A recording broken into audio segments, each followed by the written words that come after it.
মনে হচ্ছে এই ঘন্টাখানি আগের থেকে বিউটি পার্লার থেকে এসেছে, দারুণ সেজেছে, একেবারে ফ্রেশ ওয়াশ করা, দুখানা চুল আবার এখানে সামনে ঢেলে দেওয়া আছে, আবার ভুরু ফিল আপ করা, চোখের মধ্যে আয়নালা দিয়েছে, আবার মেহেন্দি পরা, হুরি বাবারে ঠোঁটে প্লাস্টিক দেওয়া আছে, লিপস্টিক দারুণ, তারপর আবার লেহেঙ্গা পরে বুড়ি এরকম করে দাঁড়িয়ে আছে।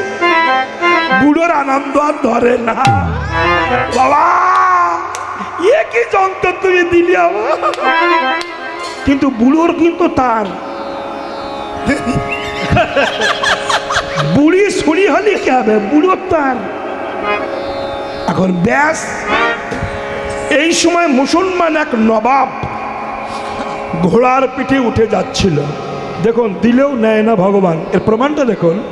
ওই নবাব ও মেয়ে, হিন্দুদের মেয়েদের প্রতি লোক বেশি, যেতে যেতে দেখো অপরূপা সুন্দরী একটা মেয়ে দাঁড়িয়ে আছে, আর ফ্রাং করে বাহাত দিয়ে ধরে ঘোড়ার পিঠে তুলে ছুটিয়েছে। বুড়ো বলছে সর্বনাশ, আমার মাল লোকে নিয়ে গেল, আমি কষি করে নিলাম, এ সাবার আমার কি দরকার ছিল। বাবা শিবনাথ, বাবা বাঁচাও বাবা।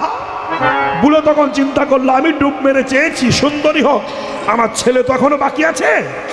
তার ছেলেকে বলছে, বাবা তোর মাকে ফিরিয়ে আনার রাস্তা একটাই আছে। কি বলছে? মুসলমানেরা শুয়ারের ভয় করে বেশি, শুকর, শুকর চেনেন না? শুকরকে হারাম বলে মুসলমানরা। তোর মা তো কচি হয়ে বুকের মধ্যে আছে ওই নবাবের মধ্যে, তুই ডুব মেরে বল ঠাকুর শিবনাথ আমার মাকে শুয়োরের বাচ্চা করিয়ে দাও। যেই বলেছে শুকরের বাচ্চা করে দাও, আর ওই বুড়িয়া সুন্দরী নাই, ছোট্ট শুয়োরের বাচ্চা ওই ওই বগলের মধ্যে ঘতর ঘতর ঘতর ঘতর। নবাব তো মুসলমান তাকিয়ে দেখাই কার মধ্যে তোবা তোবা করে ফেলে দিয়েছে।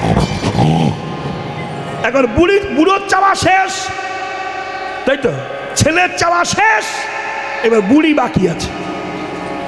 বুড়ি দেখে ছোট্ট ল্যাজ নিয়ে শুকর হয়ে বুড়োর কাছে এসে গা ডলাডলি করে। বুড়ো বলে, বুড়ি রে তোরে ছুরি করেও রাখতে পারলাম না রে, তুই শুয়ার হয়ে গেলি রে, যা তুই ডুব মেরে কি চাইবি চা, তুই একমাত্র বাকি। বুড়ি তখন শুকর সেজে ডুব মেরে বলছে, বাবা শিবনাথ আমি আগে যেরকম ছিলাম ওই রকমই করিয়ে দাও। তাহলে কি হলো? ভগবান দেওয়ার জন্য রেডি ছিলেন, কিন্তু অতিরিক্ত পাওয়ার আশায় সব শেষ হয়ে গেল। শিব তখন বলছে, দুর্গা দেখেছে তো, মানুষ দিলেও নিতে চায় না, এরা নিতে বোঝে না, আমি দেওয়ার জন্য রেডি আছি কিন্তু নিতে চায় না, এটি বড় দুঃখ। যাই হোক হরিবল। এখন কি হলো জানেন? সেই ভগবান সবাইকে দিয়েছে, দিয়ে বলছে আমি তোমাদের কাছে চাইবো, তোমরা আমাকে কিছু দাও। কি? তাই প্রভু গৌর হরি দানি সেজে দাঁড়িয়েছেন, দে বলছে দাও, দান দাও, দান দেহ বলি আমার গোরা ডাকে, দান দেহ বলি আমার গোরা ডাকে, নদিয়া নাগরী সবে পড়ল বিপাকে রে, নদিয়া নগরী সবে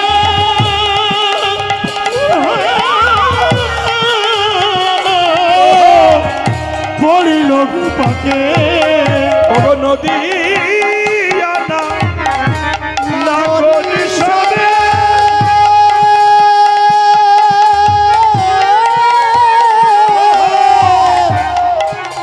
পড়ল বিপাকে, দান দেহ বলে, দান দেহ বলে, দান দেহ বলে, দান দেহ বলে, আর গৌর বাহু তুলে, দান দেহ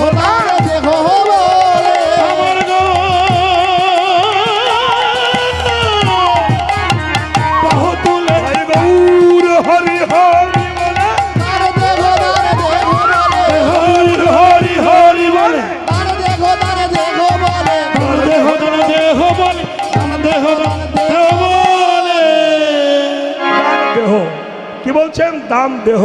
বলুন তো মা, মানে কি দান দেহ? মানেটা কি দান দেহ মানে কি বলুন? মরণ। সামনে বসবে, এই দান দেহ, দান দাও। কি দান? যা পারো দাও। না, বলছে দান দেহ, মানে দেহটা ভগবানের চরণে দান করো নাকি? কেন? এ দেহটা সে দিয়েছে, সে যদি ডেকে নেয় ছেড়ে দিতে হবে।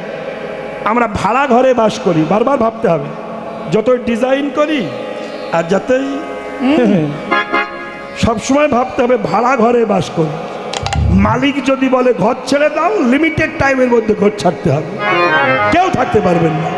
কীর্তন শুনতে এসেছেন, বাড়ি ফিরে যাবেন এ কথা কেউ বলতে পারবেন না। ডাক আসলেই বলো হরি। হরি বল। তাহলে বুঝুন, আস্তে আস্তে ভগবান চোখ দিয়েছেন, নাক দিয়েছেন, কান দিয়েছেন, তাই কি না? সব দিয়েছেন, পা দিয়েছেন, হাত দিয়েছেন। কেন এগুলো কেউ ভাবেন আপনারা? সময় কোথায়? ফেসবুক দেখবো না শুনবো, ভাববো? শুনুন, এই চোখ দিয়েছেন প্রভু কেন?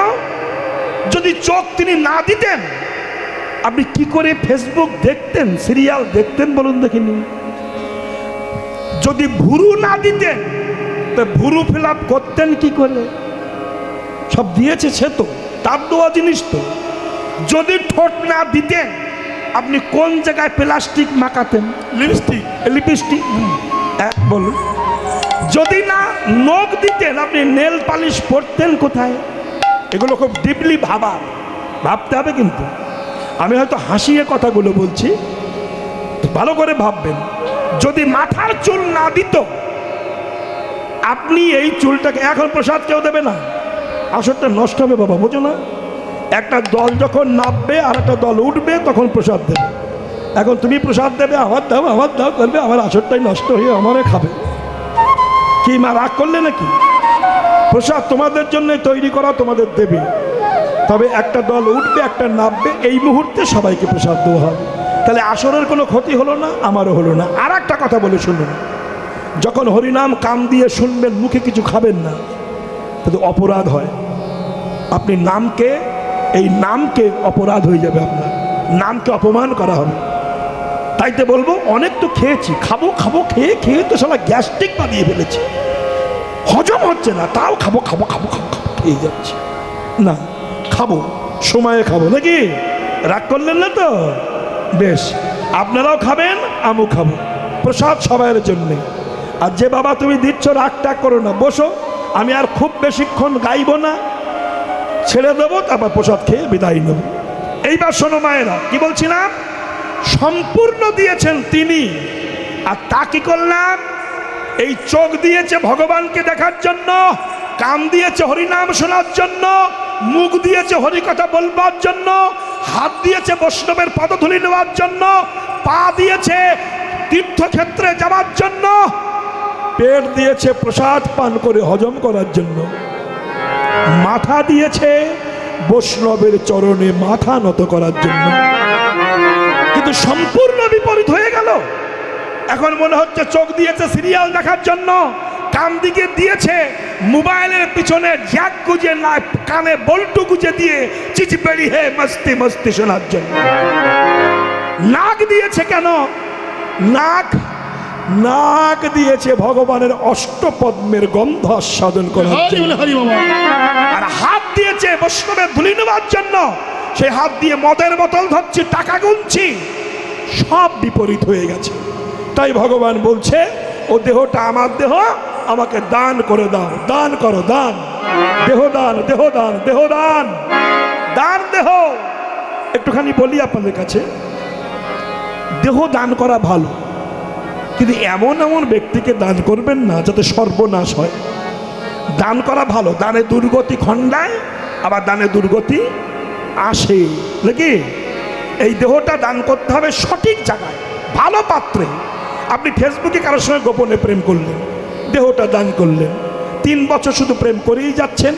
একদিন বলল তোমার সঙ্গে ঝিঙ্কি হাটে দেখা হবে, এসো, গেলেন, তা আমি তোমায় চিনব কি করে? আমি একটা গোলাপ ফুল নাচাবো আর তুমি জানবে আমার সেই মাল এসেছে। বেশ। হ্যাঁ, 3 বছর তো দেখিনি, শুধু ফেসবুকে কথা বলেছি। এবার 3 বছর দেখতে কথা বলতে বলতে দেহ দান করে দিয়েছে। এবার গিয়ে দেখে, ওরে বাবারে, যে যে গোলাপ ফুল নাচাচ্ছে তার সামনে 6খানা দাঁত নাই, মাথায় টাক ভর্তি, কুচকুচে কালো, বয়স 65, নাম মোহাম্মদ বছিরউদ্দিন গাজী। বেশ। বলুন কি হবে? সর্বনাশ হয়ে গেল দান গো। এটা হবে না, এটা দান নয়, এটা বাজে জায়গায় দান হয়ে গেল। দান যদি করতে হবে ঠিক পাত্রে দান করুন, দেখবেন দানের সফলতা আসবে। দানে দুর্গতি আসে, দানে দুর্গতি খণ্ডায় নাকি। যেমন আমি আর একটু বলবো আপনাদের কাছে, হ্যাঁ, যেমন বৃষপর্বার কন্যা, বৃষপর্বা হলো দৈত্যরাজ। এই দৈত্যরাজ বৃষপর্বার কন্যার নাম হচ্ছে শর্মিষ্ঠা। নাম শুনেছেন? শুনেছেন তো? যিনি ঘুমাচ্ছেন তিনি বলুন। ওনার চোখ ছোট হয়ে গেছে, ঘুম ঘুম ভাব হয়নি তো? হ্যাঁ, এতক্ষণ ঘুমাচ্ছিল না। ওই মরণ না, না, এটা আপনাদের অভিশাপ আছে দুর্গার থেকে, যে মেয়েরা কীর্তন শুনতে বসলে ঘুমাবে, গায়ক তুমি কিছু বললে চলবে না। ওই জন্য আমি আর কিছু বলি না, ঘুমাও, শোনা ঘুমাও। এবার দেখো, এই সুযোগ আর পাবে না, এত সুন্দর প্যান্ডেলের তলায় ঘুম। আরে দেখো মায়েরা, তাহলে কি শর্মিষ্ঠা ছিল নাম। এবার শর্মিষ্ঠার বান্ধবী ছিল দৈত্য গুরুর কন্যা। দৈত্য গুরুর নাম কি বলুন? দৈত্য গুরুর নাম কি? সত্যবান। সত্যবান, শুক্রাচার্য, তাই তো? এই শুক্রাচার্যের কন্যার নাম ছিল দেবযানী। শুনবেন দান কাকে বলে। হ্যাঁ, এবার দেবযানী আর শর্মিষ্ঠা একটা জায়গায় একটা পাতকুয়োয় স্নান করছে। দুজনে কাপড় খুলে রেখেছে।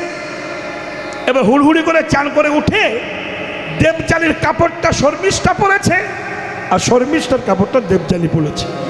এই হয়েছে দোষ। এইবার দেবযানী খুব অপমান করেছে শর্মিষ্ঠাকে। শর্মিষ্ঠা ফটাং করে বলেছে, দেবযানী, তোর বাবা আমাদের দাস হয়ে থাকে, কাকরে যেমন ভাত ছড়িয়ে দিলে খায়, তোর বাবা আমাদের ভাত খায়, তুই আমাদের দাসী, এত বড় কথা বললি। দেবযানীর খুব লেগেছে, এত বড় কথা। বেশ গা ধাক্কা দিয়েছে, শর্মিষ্ঠাও ধাক্কা দিল, দেবযানী পড়ে গেল পাতকুয়োর মধ্যে। আর শর্মিষ্ঠা বাড়ি চলে গেছে। দেবযানী পাতকুয়োর মধ্যে বসে কাঁদছে, বাঁচাও বাঁচাও বাঁচাও, কে আছো বাঁচাও। ওই সময় যযাতি মহারাজ যাচ্ছিলেন ঘোড়ার পিঠে উঠে, হঠাৎ নারী কণ্ঠ শুনতে পেল। ঘোড়ার থেকে নেমে দেখলেন একটা অপরূপা সুন্দরী নারী পাতকুয়োর মধ্যে ঝলাচ্ছে নয়নের বাড়ি। হাত ধরেছে, এসো ওঠো। একে বলা হয় পানি গ্রহণ। পানি গ্রহণ বোঝেন? পানি মানে জল, আবার পানি মানে হাত। হাত, এই জন্য বিয়ের সময় বলা হয় পানি গ্রহণ। তখনকার দিনে নিয়ম ছিল, কোনো পরপুরুষ যদি কোনো নারীর হাত ধরত তখন তার সতীত্ব নষ্ট হয়ে যেত। তখনকার নিয়ম ছিল। যেমন চুলে হাত দিলে, মেয়েদের চুলে যদি কোনো পুরুষ হাত দেয় তার সতীত্ব নষ্ট হয়ে যায়। আর এখন তো চুল বিক্রি করে খাচ্ছে, চুল আঁচড়িয়ে কোটোই ঢুকেই রাখছে। বেশ। সেই ঠাকুরপো কবে আসবে? চুল দেব, দিয়ে স্টিলের থালা নেব, আর কত নিচে নামবে তোমরা। হ্যাঁ, এরপরে আর কি বিক্রি করবে? ওই জন্য ভগবান টাক ফেলিয়ে দিচ্ছে। শালা দেখো, কিছুদিন পরে আর চুলও থাকবে না মাথায়। তোমাদের বলছি না, কিন্তু আমাদের গ্রামের কথা বলছি, তোমরা আবার রাগ করো না। শোনো, বিষয়টি কেমন দেখো, এটা হচ্ছে না মা। হ্যাঁ, তাহলে এইবার দেখুন, যেই না পানিগ্রহণ হাত ধরেছে, এইবার দেবযানী ছিল ব্রাহ্মণ কন্যা আর যযাতি মহারাজ ছিলেন ক্ষত্রিয়। শুক্রাচার্য গেলেন, গিয়ে দেবযানীর সঙ্গে যযাতির বিবাহ দিলেন। দুয়ার পরে আস্তে আস্তে শর্মিষ্ঠাকে বললেন, শর্মিষ্ঠার বাবাকে বললেন শুক্রাচার্য, দেখো আমি তোমার দেশে থাকতে পারি, তোমার শর্মিষ্ঠাকে আমার মেয়ের দাসী করে দিতে হবে। দৈত্যরাজ ভাবলেন যদি গুরু চলে যায়, দৈত্য গুরু আমাদের দেশ ধ্বংস হয়ে যাবে, দৈত্যরা দুর্বল হয়ে পড়বে। ঠিক আছে আপনি থাকুন, আমার মেয়েটাকে দিয়ে দিচ্ছি। দেবযানীর দাসী হয়ে গেল শর্মিষ্ঠা। কিন্তু শুক্রাচার্য বলেছিল যজাতিকে, শোনো আমার মেয়ে তুমি বিবাহ করছো, হ্যাঁ শর্মিষ্ঠা তোমার সঙ্গে যাচ্ছে, কিন্তু কোনোদিন আমার মেয়েকে ত্যাগ করে শর্মিষ্ঠার রূপে মুগ্ধ হয়ে যেন তাকে সম্ভোগ করো না। কথা দিয়েছিলেন তথাস্তু তাই হবে, কিন্তু কে হবে ভুল হয়ে গেল। শর্মিষ্ঠার সঙ্গে মিলামেশা করলো, সন্তানাদু হলো, দেবযানীটা জানতে পারলো। জানতে পেরে বাবার কাছে গেছে, বাবা তোমার জামাই সেই শর্মিষ্ঠা তারকে নিয়ে পড়ে থাকে, আমার ভালোবাসে না, কিছু একটা করো। এই কথা শুনেই বাবার রাগ হয়েছে, বলেছিল বাড়ি যেয়ে দেখ ও জরা চূর্ণ হয়ে যাক, বার্ধক্য এসে যাক। দেবযানী এসে দেখে সে বর আর বর নাই, একদম কুজো হয়ে গেছে, মাথা চুল পেকে গেছে, দাঁত পড়ে গেছে, অভিশাপ এখন খুনখুনি হয়ে গেছে। দেবযানী বলছে বাবা কি অভিশাপ করেছে, তো আমারও, আমার ভাগ্যেও লাগবে না, ওর ভাগ্যেও লাগবে না, উপায় কি? আমার বাবার কাছে গেছে, বাবা তুমি এ কি করলে, ওতে একেবারে বুড়ো হয়ে গেছে, কিছু যৌবন ফিরিয়ে দাও। শুক্রাচার্য বলল আমি আর পারবো না, তবে রাস্তা একটা আছে, তোর ছেলের মধ্যে কেউ যদি যৌবন দান করে তবে আবার যৌবন ফিরে পাবে। এই কথা দেবযানী যখন যজাতিকে বললেন, যজাতির বড় ছেলে ছিল যদু মহারাজ, যে যদু বংশে কৃষ্ণ জন্মগ্রহণ করেছিলেন। এই যদু মহারাজকে বলল খোকা হ্যাঁ তুই তো আমার বড় ছেলে, তোর যৌবনটা আমাকে দান কর, আমি কিছুদিন ভোগ করে যাই। যদু মহারাজ বলেছিল বাবা আমি আপনার পুত্র, পুত্রের উচিত পিতার বাক্যকে গ্রহণ করে মেনে নিয়ে চলা, কিন্তু বাবা আমি আপনার যৌবনকে দেব, আমার যৌবনকে আপনাকে দেব, কিন্তু আমার যৌবন নিয়ে যখন আপনি আমার মাকে ভোগ করবেন প্রকারান্তে আমি অপরাধী হয়ে যাব। কেন? পুত্রের যৌবন যদি মায়ের সেবায় লাগে আমি নরকগামী হয়ে যাব, তাই তো আমার যৌবন আপনাকে দেব না। আমি দিতে পারি যৌবন যদি আমার যৌবন নিয়ে আজ থেকে আপনি কৃষ্ণ ভজন করেন। রাধে রাধে। তাহলে দেওয়া হবে না, দেবো না। যখন দিলেন না যজাতি অভিসম্পাত করলো, যদু আমি অভিসম্পাত করছি, তোর জীবনে তোর বংশে কোনোদিন কেউ রাজা হতে পারবে না। এই জন্য যদু মহারাজ রাজা হয়নি, যদু বংশের কেউ রাজা হয়নি, কৃষ্ণ কোনোদিন রাজা হতে পারেনি। অনেকে বলেন কৃষ্ণ রাজা দ্বারকার মথুরার, না কৃষ্ণ রাজা হননি। অতএব দান যদি করতে হয় তাকেই করতে হয়, এগুলো হয়। মায়েরা শুনুন, আরো বলবো আমি আপনাদের কাছে, 200 তিনির ঘর একটু বলি, বলবো বড় কঠিন, যাকে একটু পরে বলছি আপনাদের কাছে কথাটা। তাই ভাববো দেহ দান, দেহ দান, এই দেহটা শিয়াল কুকুরকে দান না করে ভগবানকে দান করো, দেখবে শান্তি পাবে। তাই মহাজন বলেছেন দান দেহ দান, দেহ বলি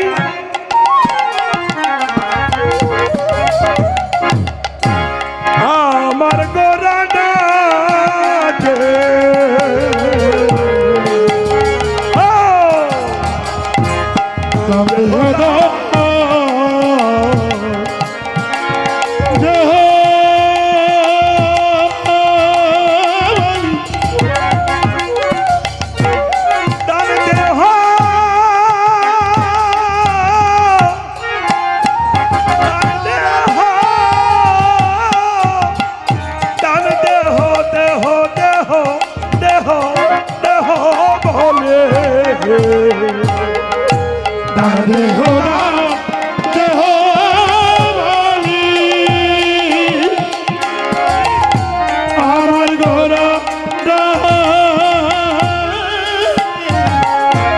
নদিয়ার নাগরী সবে পড়িল বিপাকে, নদিয়ার নাগরী সবে বিপাকে দান দেহ বলে দেহদান দেহ বলে আমার গৌর বাহু তুলে দেহ বলে আমার গো বাহু তুলে কান দেহ দান দেহ বলে আমার হরি বল হরি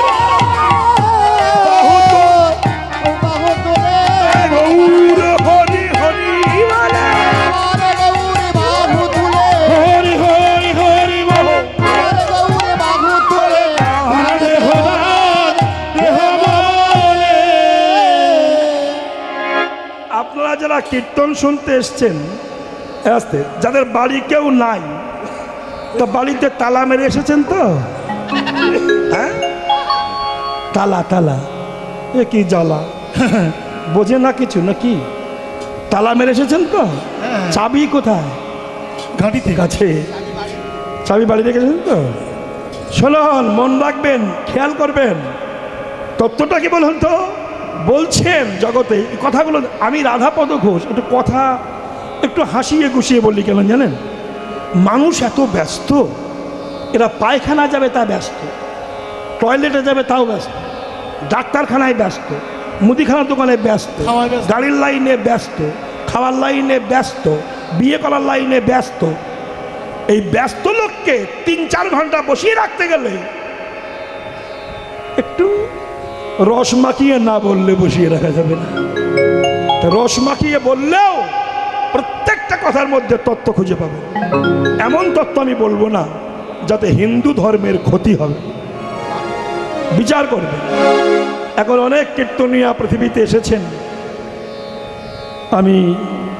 আমার মাথা নত হয়ে যায় এ যদি হিন্দু না হয়ে অন্য ধর্মের কথা বলতো অন্য ধর্মে জন্ম নিত তাহলে ওর দেহ এতদিন কুকুরে খেয়ে হজম করে ফেলতো হরি বল শুধু হিন্দু জাতি বলেই আজও আমি কি বলবো ভাবতে পারেন যে ছেলেটি হিন্দু ধর্মকে নিয়ে শিবকে নিয়ে দুর্গাকে নিয়ে কালীকে নিয়ে যে ভাষাগুলো প্রয়োগ করছে এই ভাষাগুলো আপনারা শুনছেন আবার হাততালি দিচ্ছেন আমি আপনাদের হাউজে একটা প্রশ্ন করব আমার দুঃখ কি জানেন যে হিন্দু জাতি এত নির্বোধ বিশেষ করে পশ্চিম বাংলার বাঙালি হিন্দু এ যদি অন্য রাজ্যের হিন্দু হতো ওকে কেটে ফেলে দিত যদি অতএব বাঙালি হিন্দু পচা হিন্দু এরা নিজেদের সর্বনাশ নিজেরাই ডেকে নিয়ে আসে জানেন না হ্যাঁ এ তত্ত্ব বোঝে না তত্ত্ব জানে না আর অতত্ত্বজ্ঞের সামনে কথাবার্তা বলে আমি আপনাদের সামনে একটা ছোট্ট নিউজ বলবো শুনবেন মন দিয়ে আমি প্রশ্ন করবো এই হ্যাঁ মহাপ্রভু বলেছিলেন পৃথিবীতে আছে যত নগর আদি গ্রাম সর্বত্রে প্রচার হবে মধুর কৃষ্ণ নাম আপনি বলুন আপনারা দেখুন নিশ্চয় ইউটিউবে দেখছেন ফেসবুকে দেখছেন থাইল্যান্ড জাপান ইন্দোনেশিয়া মুসলমান দেশ ইন্দোনেশিয়া সেখানে বিশাল কৃষ্ণ মন্দির তৈরি হয়েছে এগুলো জানেন হাত তুলে বাহু তুলে কৃষ্ণ নাম হচ্ছে থাইল্যান্ড জাপানের মানুষগুলো তারা বিদেশি কোটি কোটি ডলারের মালিক উচ্চ শিক্ষা শিক্ষিত তারা বাহু তুলে কৃষ্ণ নাম করছে আপনি বলবেন এপিজে আব্দুল কালাম মুসলমানের ছেলে মহাপণ্ডিত তিনি বলেছেন আমি গীতাও পড়ি আবার নামাজও পড়ি ভালো করে কথাগুলো বুঝবেন রামকৃষ্ণ মিশন উচ্চ শিক্ষা শিক্ষিত মহারাজ তারা কায় মনোবাক্যে কালী দুর্গা শিব ভগবানকে বিশ্বাস করে অনুকূল ঠাকুর তাদের যা শিষ্য আছে উচ্চ শিক্ষা শিক্ষিত তারা গাইছে জয় রাধে রাধে কৃষ্ণ কৃষ্ণ গোবিন্দ গোবিন্দ হরি বল হরি বল আপনি তাকান ভারত সেবাশ্রম উচ্চ শিক্ষা শিক্ষিত তারা শিবকে আরাধনা করছেন যে শিব কৃষ্ণ ভজন করেন গৌড়ীয় মঠ চৈতন্য মঠ সমাজবাড়ি পাটবাড়ি মঠ ইস্কন মঠ দেবানন্দ গৌড়ীয় মঠ উচ্চ শিক্ষা শিক্ষিত মহারাজ কোটি কোটি বৎসর ধরে এই ধর্মগ্রন্থ চলে আসছে হিন্দু সমাজে সবাই মেনে নিয়েছে জ্ঞানী সমাজ শিক্ষিত সমাজ বৈষ্ণব সমাজ সবাই মেনে নিয়েছে, কোটি কোটি মানুষ। আর একটা ভুইফোড় চিটিং বা চরিত্রহীন লম্পট সে হিন্দু ধর্মটাকে যেভাবে কথা বলছে, আর তাদেরকে বায়না করে যে হিন্দু কীর্তন দিচ্ছে সে মানুষ না পশু, আমি তাই চিন্তা করি। আমি ওর কথা শুনে ও মূর্খ তো বলে, আর তার কথা শুনে যে হাততালি, যে হিন্দু নিজের হিন্দুত্ব নষ্ট করছে, নিজের সনাতন ধর্মকে ধ্বংস করছে, আর সেই ধ্বংসের কথা শুনে যে হিন্দু হাততালি দেয় সে হিন্দু বলে আমার মনে হয় না। জয় গৌর হরিবল। আজ চতুর্দিকে হিন্দু ধর্মের কি আক্রমণ হচ্ছে, এখানে মন্দির ভাঙছে, ওখানে তা করছে, ওখানে ও হচ্ছে, ওখানে তা হচ্ছে, তার মধ্যে এই কালপিট এমন এমন আজে বাজে কথা বলছে। আমাদের হিন্দুদের ছেলেরা গ্রন্থ পড়ে না, শাস্ত্র পড়ে না, এরা বোঝে না, ওর কথা তুলে হাততালি দিচ্ছে। আপনারা কি বোঝেন? আমরা হাজারবার বলি যে এক জায়গায় বস, দেখে তুই কতটুকু জানিস, তা বসে না। অতএব মহাজনস্য গতস্য পন্থা, বিবেকানন্দ বলেছেন হিন্দু ধর্ম কাঁচামালের দোকান, যে যেভাবে পাচ্ছে বিক্রয় করে খাচ্ছে। ভাবতে পারেন যে বিবেকানন্দ নিজের সর্বস্ব ত্যাগ করে উচ্চশিক্ষা শিক্ষিত হয়ে তৎকালীন দিনে বিদেশে যে তিনি কি করেছিলেন, এই হিন্দু ধর্মকে বলেছিলেন গর্বের সাথে বলো আমি হিন্দু। কোথায় বলেছিলেন? চিকাগো শহরে, বুঝুন। তিনি বলেছিলেন গর্বের সাথে বলো আমি হিন্দু। যে অভয় চরণা বিন্দু প্রভুপাদ, যার কৃষ্ণ কথায় সারা বিশ্ব নেচে বেড়াচ্ছে, সে একজন মহাজ্ঞানী, উচ্চশিক্ষায় শিক্ষিত। তাহলে এসব লোকগুলো পাগল, আর ওই ছাগল একা মানুষ। বাবা বাবা, হ্যাঁ, এসব মানুষগুলো মূর্খ, আর তুমি একা পণ্ডিত। ওর দরকার হচ্ছে মার, যেটা দরকার সেটা পাচ্ছে না, সেটা হিন্দুরা দিতে পারছে না। এই জন্য হিন্দু জাতি এরা দিনের পর দিন ধ্বংস হয়ে গেল। মহাজনস্য গতস্য পন্থা। আপনি জানুন হিন্দু ধর্মের গ্রন্থ শাস্ত্র, শাস্ত্র মানে শাসন করে যে, তাকে বলা হয় শাস্ত্র। আমি বলেছি হিন্দু ধর্মের মধ্যে অনেক অনেক নেতারাও আছে, তারা ভোটের জন্যে এই ধর্মটাকে নিন্দা করতেও দ্বিধাবোধ করে না, তাদের চাই ভোট। আমি দেখেছি কোন কোন নেতা বলেছেন যে রাম নিজের বউকে রক্ষা করতে পারলো না, দেশ রক্ষা করবে কি করে? একজন বড় নেতা বলেছিলেন। ও কতটুকু শাস্ত্র পড়েছে, সারা জীবন লোকের পায়ে ধরে ভোট চেয়েছে, হিন্দুর কখানা শাস্ত্র পড়েছে সে, যে সীতাকে রক্ষা করতে পারে না? তুমি কি জানো? সীতাকে যখন হরণ করলেন রাবণ, এগুলো পড়ুন। রাম জানতেন যে আমার সীতা হরণ হয়ে যাবে, জানতেন না? তাই ব্রহ্মাকে ডেকে সীতাকে ব্রহ্মার হাতে দিয়ে দিয়েছিলেন, আর সীতার ছায়া সীতাকে রেখে দিয়েছিলেন। কিরকম না, অমিতাভ বচ্চন 30 বছর আগে বই করে গেছে, এখন আপনি বাড়ি বসে টিভি দেখছেন, 30 বছর আগের বই, ওটা ছায়া অমিতাভ বচ্চন, আর প্রকৃত অমিতাভ বচ্চন বাড়ি বসে চা খাচ্ছে। রাবণ যাকে হরণ করেছিল ওটা ছায়া সীতা, প্রকৃত সীতা ছিল ব্রহ্মার কাছে। যখন সীতা উদ্ধার হলো, লঙ্কা ধ্বংস হলো, তখন অগ্নি পরীক্ষা করা হয়েছিল। ও ছাগল বলছে কি ওর সতীত্ব পরীক্ষা করেছিল। কোন রামায়ণে লেখা আছে সতীত্ব পরীক্ষা করেছিল? রাম জানে না যে আমার স্ত্রী সতী কিনা? কেন আগুন জ্বালানো হয়ে গেছিল? কেন? ব্রহ্মা সীতাকে আগুনের মধ্যে রেখেছিল। লঙ্কা জয় করে রাম যখন এলেন, তখন ব্রহ্মা তো আগুন, ব্রহ্মার মুখ দিয়ে আগুন জ্বলে, ওই আগুনের মধ্যে থেকে পূর্ণ সীতাকে তুলে রামের হাতে অর্পণ করে।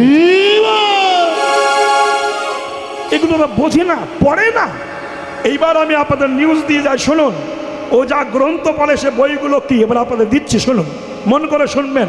এই হিন্দু ধর্ম 900 বৎসর পরাধীন ছিল, এটা কি কেউ জানেন? মোগল শাসিত ছিল, জানেন না? কেউ জানেন না? কেউ জানেন না? উত্তর দিন। মোগল শাসিত ছিল, তারপরে ব্রিটিশ শাসিত ছিল। 900,000 বৎসর ধরে, এক দুদিন নয়। আর এই 900,000 বৎসর ধরে হিন্দু ধর্ম ছিল পরাধীন। আর সেই সময় বিধর্মীরা নেক্সট প্রজন্মকে, হিন্দু ধর্মকে অপমান করবার জন্য অনেক গ্রন্থের মধ্যে আলতু ফালতু ভাষা লিখেছিল, সেই গ্রন্থগুলো সাপ্লাই করেছিল। যার জন্য যখন হিন্দু শাসিত দেশ হলো, তখন বৈষ্ণবেরা গ্রন্থ এক জায়গায় করলেন, করে দেখলেন বিধর্মীরা হিন্দু ধর্মের গ্রন্থের মধ্যে কত আজে বাজে কথা ঢুকিয়ে দিয়েছে। সেই গ্রন্থগুলো নিয়ে বৃন্দাবনে 1,10,000 গ্রন্থ মাটির তলায় পুঁতে দিয়েছিল। জানেন, মাটির তলায় পুঁতে দেওয়া আছে 1,10,000 গ্রন্থ মাটির তলায় সমাধি দেওয়া আছে। কেন? বিধর্মীরা হিন্দু ধর্মের মধ্যে এত বাজে কথা ঢুকিয়ে দিয়েছিল। কিন্তু সব তো দিতে পারিনি, কিছু কিছু গ্রন্থ তো অন্যের বাড়ি ছিল, লুকিয়েছিল। সেই গ্রন্থগুলো আজ আবার ছাপিয়ে তৈরি করে বাজারে মার্কেটে চলছে। সেই সব বই ওই সব মূর্খের দল কিনছে, কিনে ওই কথাগুলো দেশে সাপ্লাই করছে। কিন্তু কথার মধ্যে তো তত্ত্ব আছে। আপনি ভাবুন, সীতা বলেছিল আমার স্বর্ণ হরিণ ধরে দাও। সোনার কোন হরিণ হয়? আর যদি হয় সে ছুটতে পারে? এগুলো বুঝবেন না। এর তত্ত্বটা কি? রাম সীতার কথা মতো সোনার হরিণ ধরতে গিয়েছিল, গিয়ে তো বিপদটা হলো।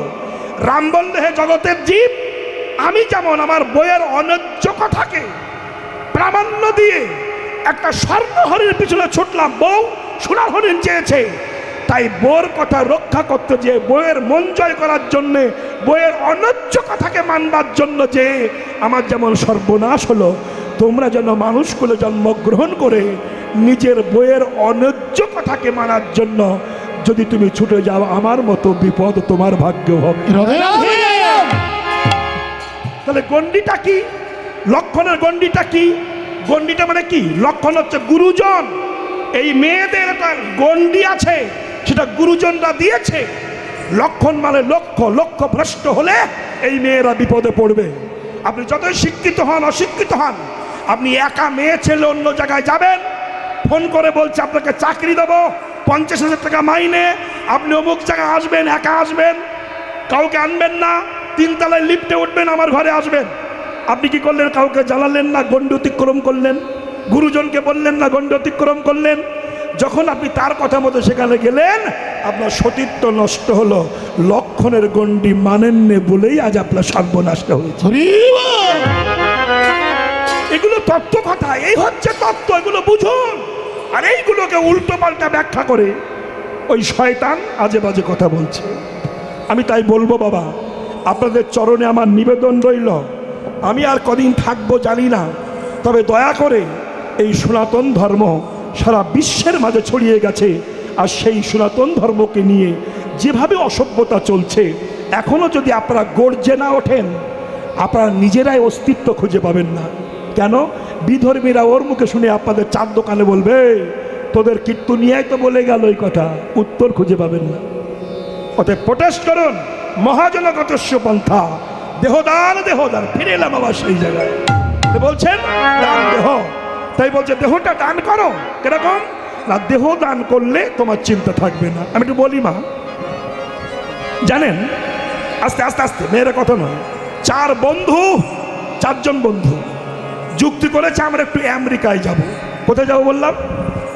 ওই গণেশের মার কাছে। শোনো, ওই গণেশের মা, শোনো, এই গণেশের মা, কালকে কি বালি স্বামী স্ত্রী ঝগড়া হয়েছিল নাকি? ঘুমায়নি? শোনো, 4 জন বন্ধু ভেবেছে আমরা আমেরিকায় যাব। কোথায় বললাম? আমেরিকা। এবার আমেরিকায় কি আছে? ছোট্ট করে বলছি, আমেরিকায় যে বিশাল একটা 100 তলা বিল্ডিং ভাড়া করেছে। 100 তলা। কেন? তাদের পয়সা কম, স্পেশাল গাড়ি করে ঘুরতে পারবে না। 100 তলার উপরে উঠে ওই ছাদে বসে আমেরিকান সব দেখবে, তাই ভাড়া নিয়েছে। লিফটে উঠেছে, সারা রাত কাটিয়েছে, সকালবেলা লিফটে নিচে নেমেছে, আমেরিকান মার্কেট ঘুরছে। ঘুরতে ঘুরতে খিদে পেয়েছে। 4 জনা বন্ধু বলছে, ভাই আমাদের কাছে পয়সা নাই, আমেরিকান হোটেলে খাবো, অত টাকা।